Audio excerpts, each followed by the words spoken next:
Hey, what's going on, guys? It's been about 1,000 miles since I put the big turbo and went E85 on my Subaru, so let's get a review.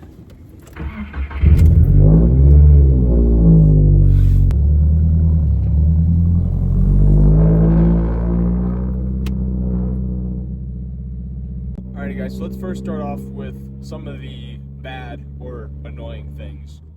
So when I did this whole thing, I'm like, you know what? I only want to get it tuned once. I'm not going to want to worry about anything else. So I also did the X-Force front pipe and the MBRP race style exhaust. So that right there was basically a really bad decision because it's a 3-inch exhaust with absolutely no mufflers. So definitely an overlook on my part because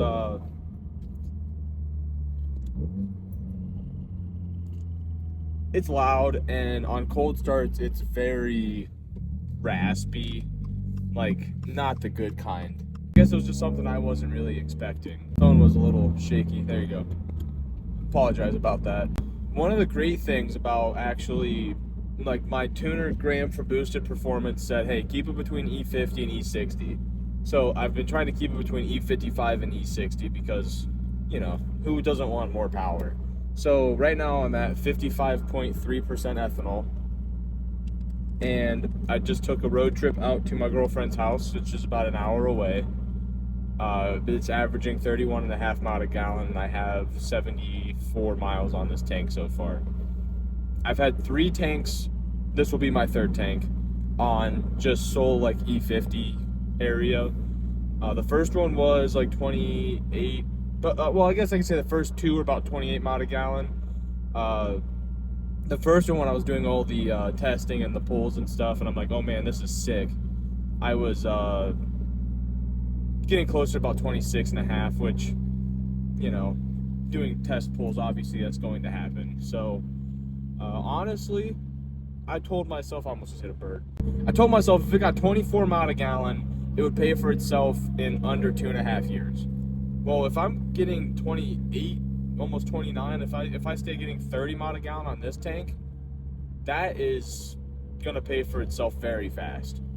The only weird thing is having to, you know, go to the gas pump, put your card in, 3 gallons, 93, and then the rest on E85. It's a little more time consuming, but, you know, if it works, it works. I mean, I'm not really only doing it for the performance benefit, I'm just doing it for the overall benefit.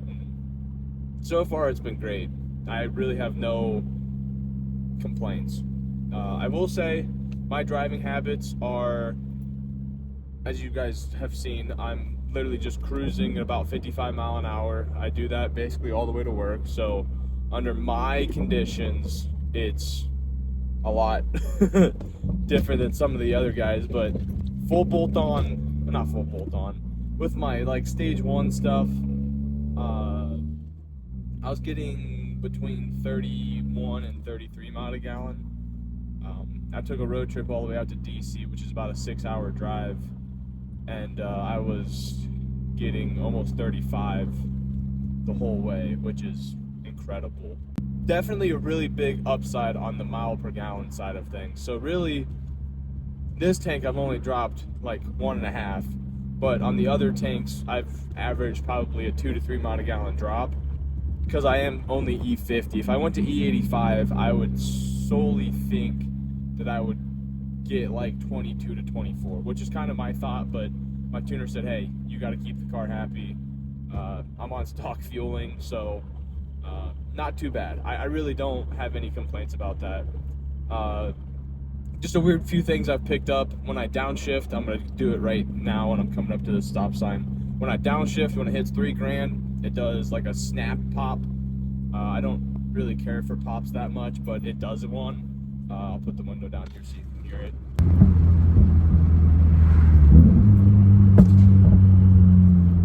It takes a little bit longer to warm up, which, whatever. That's just solely E85 being E85. It's not big enough to worry about, that's for sure. Other than that, guys, like, just feeling this car compared to what it was, I felt like as soon as the turbo finally got into boost, it was already peaked out and falling off. And you weren't even really in boost. You were in boost for maybe 800 to 1,000 RPM, my opinion. And you're just like, as soon as it spikes, it's already back off. This, it takes 200 to 400 more RPM to spool up, because I didn't measure. It's like a 54 millimeter turbo. So it takes a few more 100 RPM to spike, or to hit boost. But it holds it the whole time. It woke this car up so much. Like, as soon as I get into boost, it's like, hold on, which obviously, you know, I come from the Camaro and stuff like that, so it's not like it's like, holy crap, but compared to what it was, this car is insane, which I guess that's all you could ask for, honestly. It's crazy just how much this car's picked up, and it's still comfortable. It makes all the right noises. I mean, if you wanted something that has a good turbo spool sound, this is the car. It is awesome. Really, there is no downsides. Like, I don't know if you guys can even hear the exhaust right now. There's a very minimal drone. I'm going 54 right now, and my decibels like 72, 75. So really, it's not anything to be worried about there. When I'm going 75 down the highway, it's still just about that. It doesn't really get any worse, doesn't get any better. I know the exhaust probably helps because it's a lot more free. So when I'm comparing gas mileage, I'm not just comparing it from setup to setup, just changing to E85, which, you know, that's a little whatever. But honestly, guys,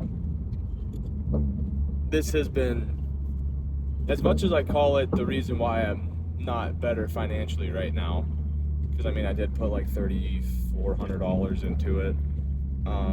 It's fun, especially it's my daily. Like, it's definitely a good thing to look forward to, actually getting in and driving every day. I really have no complaints. This car it's fun, and actually having the bigger turbo gives it another reason to be happy. So let me just roll into it.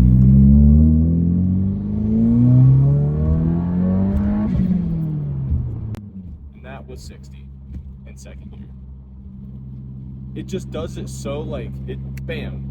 E85 definitely helped it quick spool up a lot. And I love it. I mean, there's not much better in this world than, I don't care if it's slow, if it makes all the right noises, I'm happy. Yeah. This car is amazing. It's really, after I drove the STI, I love that car because it was just downpipe and a tune and a cold air intake.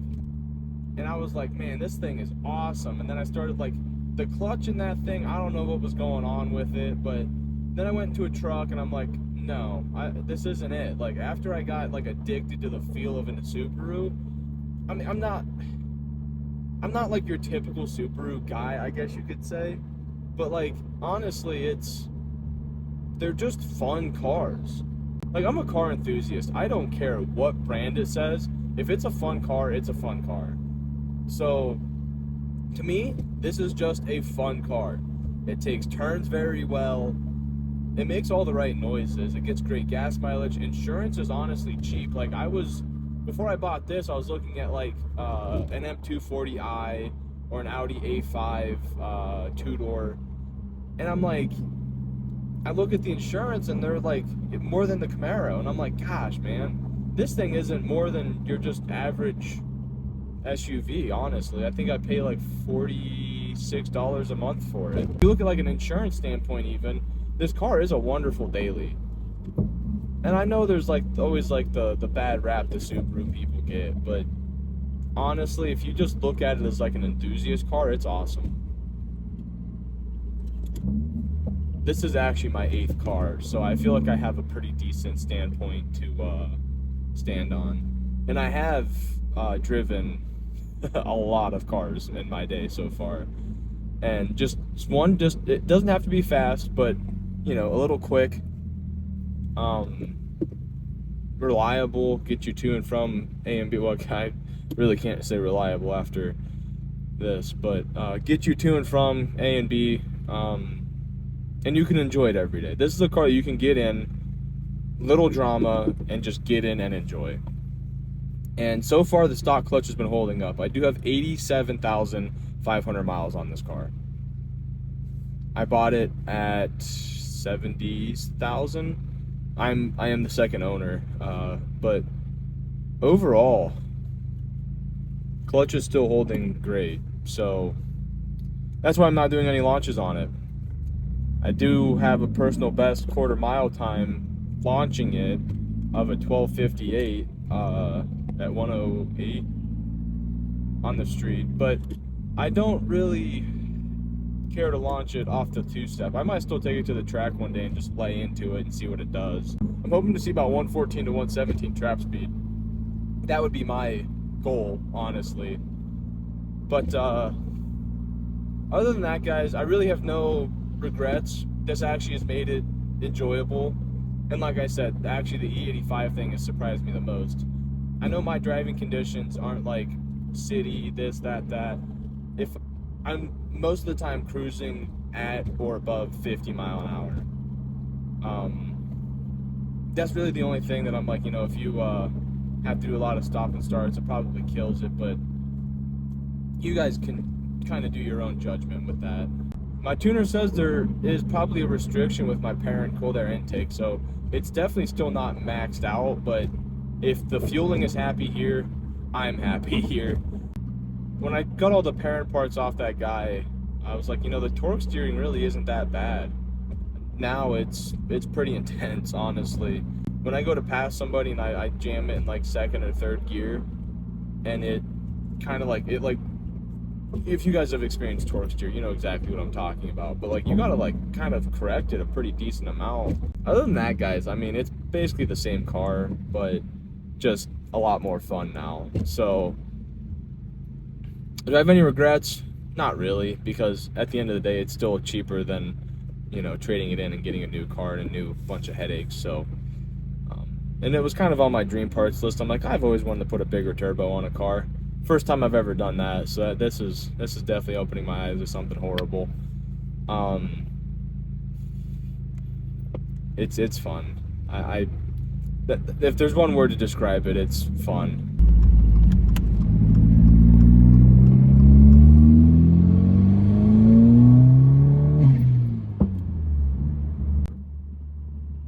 And it just picks up speed so much faster than it did. This car it's turned into the perfect daily, honestly. Like the other time, I'm like, you know, it makes good enough power, it's fine. Besides that, guys, really the only thing I have to go for future mods is the ETS intake and the ETS Extreme front mount intercooler and a clutch. Besides that, I really don't have anything else I want to do to the car. Anyways, guys, hope you guys enjoyed my review. Hopefully I can take it to the drag strip here soon, and I'd love to take it to a road course. We got 2 around me, Mid-Ohio and Nelson Ledges. So hopefully I can find time to go to one of those. That would be really sick. Any road course event, really, that would be just awesome, because I really would like to push this car. So anyways, guys, thank you guys for watching. Hope you guys enjoyed. Please leave a like, comment, and subscribe, and I will see you guys in the next video. Peace.